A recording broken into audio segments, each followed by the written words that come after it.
오늘 본문은 해당장 야이로의 딸을 살리시는 내용입니다. 예수님이 12해 동안 혈루증 앓은 여자와 이야기하는 바람에 시간이 많이 지체되었던 것 같습니다. 그 사이에 야이로의 딸이 죽고 말았던 것입니다. 5장 35에서 36절입니다. 아직 예수께서 말씀하실 때에 해당장의 집에서 사람들이 와서 가로되 당신의 딸이 죽었나이다. 어찌하여 선생을 더 괴롭게 하나이까? 예수께서 그 하는 말을 곁에서 들으시고 해당장에게 이르시되 두려워 말고 믿기만 하라 하시고 해당장 집에서 사람이 와서 딸이 죽었다고 알려줍니다. 그러면서 더 이상 예수님을 귀찮게 하지 말라고 말합니다.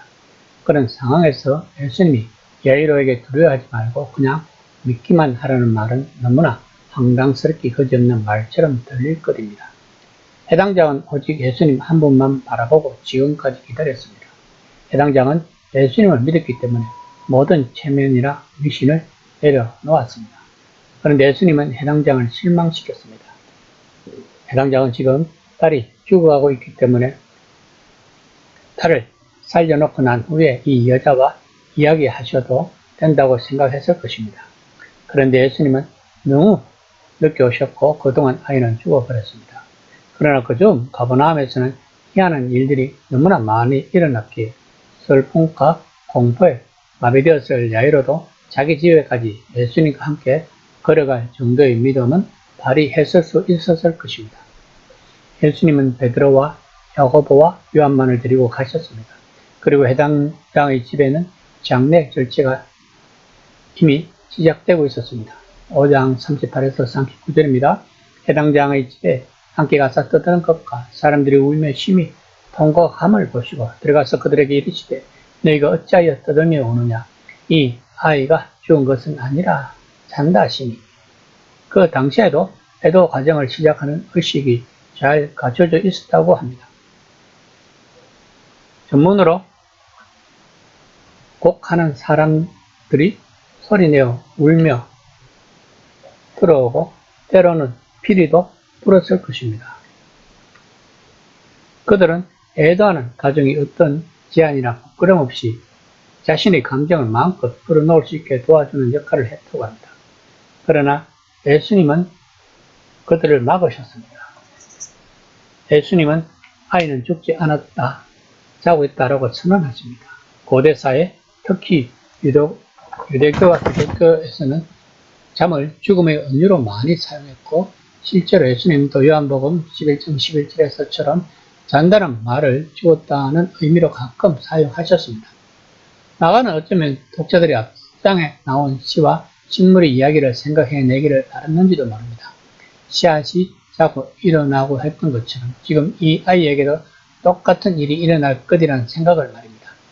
이 사건은 어느 젊은 예언자를 통해 예상치 못한 방식으로 하나님 나라가 이스라엘에 임하고 있음을 보여주는 또 다른 표지였던 것입니다. 그러나 그곳에 모인 사람들은 예수님을 비웃었습니다. 그리고 예수님은 자신이 해야 할 일을 하셨습니다. 무리는 뒤에 남고 6사람만이 죽은 여자 아이가 누워있는 방으로 들어갔습니다. 5장 41에서 42절입니다. 그의 아이의 손을 잡고 이르시되 달리다꿈 하시니 번역하면 곧 내가 내게 말하노니 소녀야 일어나라 하심이라. 소녀가 일어나서 걸으니 아이가 12살이라. 사람들이 곧 크게 놀라거늘 예수님은 여자에게 달리다꿈이라고 말씀하십니다. 이 말은 아람어로 기록된 몇 안 되는 말씀 중 하나입니다. 본문은 많은 질문을 유발시킵니다. 우선 왜 마가는 아람어를 기록했을까요? 예수님과 제자들이 헬라어로 말하고 이해할 수 있었던 것은 확실하지만 일상에서는 아람어를 사용했을 것입니다. 그 당시 유대인들은 일상에서 아람어를 사용했다고 합니다. 그렇다면 이 단어가 특별히 아람어로 사용한 이유는 무엇일까요? 가장 합당한 해석은 이 단어가 베드로를 비롯한 일행에게 너무도 깊은 인상을 남겨서 그들이 나중에 이 이야기를 들려줄 때마다 그 단어만큼은 그대로 두었기 때문이라는 것입니다. 이 단어는 수리수리 마수리 같은 마법 주문이 아니라 잠자는 아이를 깨울 때 쓰는 일상 단어였다고 합니다. 그러나 복음서 이야기의 요점이자 이 본문의 요점은 바로 생명을 주시는 하나님의 능력이 인생의 평범한 일상 안으로 들어오고 있으며 그 안에서 작용한다는 것입니다.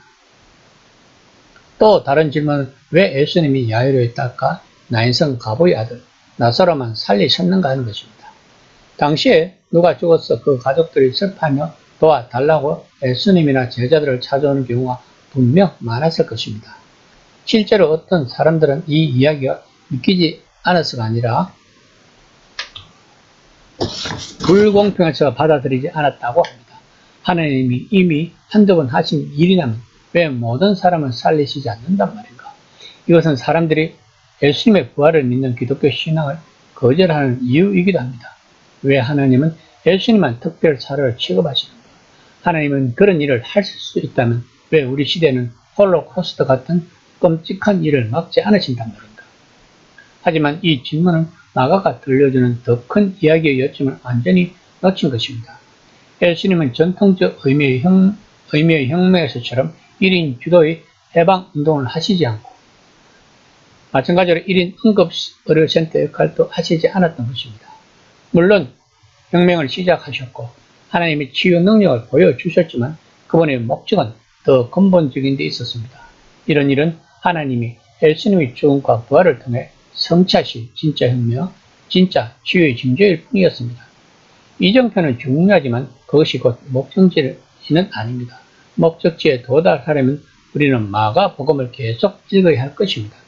그러면서 예수님은 그들에게 아무에게도 말하지 말라고 엄하게 명령하십니다. 5장 43절입니다. 예수께서 이 일을 아무도 알지 못하게 하라고 그들을 많이 경계하시고 이에 소녀에게 먹을 것을 주라 하시느니라. 죽음에 대해 이런 권위를 가진 사람이 하나님 나라 운동에 앞장서며 돌아다닌다는 사실을 헤롯이 하면 심기가 매우 불편할 것입니다. 또한 성전에 있는 종교 지도자들이나 율법학자들이 누가 공식 경로를 벗어나 이런 식으로 행동하며 하나님 나라 운동을 주도한다는 사실을 알면 길을 쓰고 막으려 들 것입니다. 이처럼 예수님 하시는 일을 정치를 포함한 모든 측면에서 보아야만 마가가 반복해서 말을 하고자 하는 주제가 있다는 점을 이해할 수 있습니다. 그것은 바로 예수님이 악의 핵심과 맞서러 가신다는 것입니다.